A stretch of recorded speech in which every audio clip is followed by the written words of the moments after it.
आज के legal video में हम दंड प्रक्रिया संहिता के अंतर्गत आने वाले आरोप के विवेचन में हुई त्रुटि या लोप अथवा न्यायालय द्वारा आरोप में परिवर्तन नामक टॉपिक का अध्ययन करेंगे। तो चलिए शुरू करते हैं। प्रश्न यह पूछा जाता है कि आरोप के विवेचन में हुई त्रुटि या लोप को कब सारवान समझा जाएगा या न्यायालय आरोप में परिवर्तन कर सकता है। उसका उत्तर देखते हैं। दंड प्रक्रिया संहिता की धारा 215 आरोप के विवेचन में हुई त्रुटि या लोप के प्रभाव के संबंध में उपबंध करती है। इस धारा के अनुसार आरोप की किसी गलती अथवा लोप को केवल तभी सारभूत माना जाएगा जब उसके कारण अभियुक्त व्यक्ति वास्तव में दिग्भ्रमित हो गया हो तथा उसके कारण वस्तुतः न्याय नहीं हो पाया हो। यह धारा स्पष्ट करती है कि आरोप में अपराध की अंतर्वस्तु का उल्लेख करने में यदि कोई अनियमितता हुई है तो वह महत्वपूर्ण नहीं है तथा उसके विचारण तथा उसका परिणाम प्रभावित नहीं होगा। दंड प्रक्रिया संहिता की धारा 216 न्यायालय को आरोप के परिवर्तन के बारे में शक्ति प्रदान करती है, जो इस प्रकार है।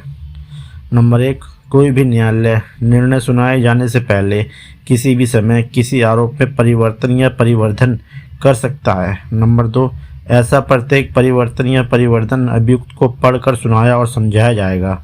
नंबर 3, यदि आरोप में किए गए परिवर्तन या परिवर्धन से न्यायालय की राय में विचारण को तुरंत आगे चलाने से अभियुक्त पर अपनी प्रतिरक्षा करने में या अभियोजन पर मामले के संचालन में कोई प्रतिकूल प्रभाव पड़ने की संभावना नहीं है तो न्यायालय ऐसे परिवर्तन या परिवर्धन के पश्चात अपने विवेक के अनुसार विचारण को ऐसे आगे चला सकता है मानो परिवर्तन या परिवर्धन आरोप ही मूल आरोप हो। नंबर 4, यदि परिवर्तन या परिवर्धन ऐसा है कि न्यायालय की राय में विचारण को तुरंत आगे चलाने से इस बात की संभावना है कि अभियुक्त या अभियोजन पर विचारण आगे चलाने से प्रतिकूल प्रभाव पड़ेगा तो न्यायालय या तो नए विचारण का निर्देश दे सकता है या विचारण को इतनी अवधि के लिए जितना आवश्यक हो स्थगित कर सकता है।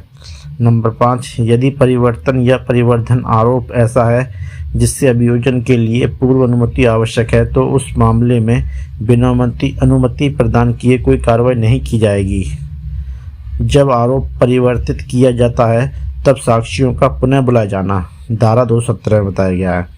जब कभी विचारण प्रारंभ होने के पश्चात न्यायालय द्वारा आरोप में परिवर्तन या परिवर्धन किया जाता है तब अभियोजन एवं अभियुक्त को नंबर 1 पे किसी ऐसे साक्षी को जिसकी परीक्षा हो चुकी है पुनः बुलाने की या पुनः समन करने की और उसकी ऐसे परिवर्तन या परिवर्धन के बारे में परीक्षा करने की अनुमति दी जाएगी। नंबर 2, किसी अन्य ऐसे साक्षी को जिसे न्यायालय आवश्यक समझे बुलाने की अनुमति दी जाएगी।